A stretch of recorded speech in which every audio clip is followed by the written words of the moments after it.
بچه‌ها یه رنگ جذاب دیگه، قیمت 550,000 تومان. یه رنگش خیلی جذابه. داخل 3 تا شعبه هم موجود هستش. سلام آقا، خسته نباشید. سلام مخلصم، قربون شما، سلامت باشین. یه مبل کوچیک میخوام. یه مبل کوچیک. ببین برای اینکه مشتری باهات احساس راحتی بکنه به اسم کوچیک صداش بزن. اسم چیه؟ من رضا. رضا. ببین با مشتری شوخی کن که ارتباط راحت‌تری بتونی باش بگیری. رضا بشین رو این بریم فضا. رو چی؟ رو این دیگه، رو مبل. رضا. به مشتری حس خوب بده.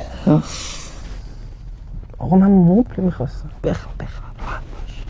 بفرمایید، اینم یه دست مبل کوچیک. آقا این خیلی بزرگه، ما خونمون خیلی کوچیکه. آقا کارتون کجاییه؟ کارای ما ترکه. رضا جون، اینم یه دست مبل کوچیک‌تر. بی شرف این بزرگتره.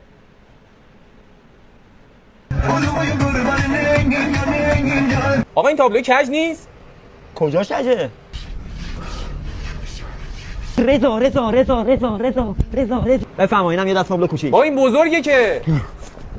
اینو میگه برو گم شو بیرون.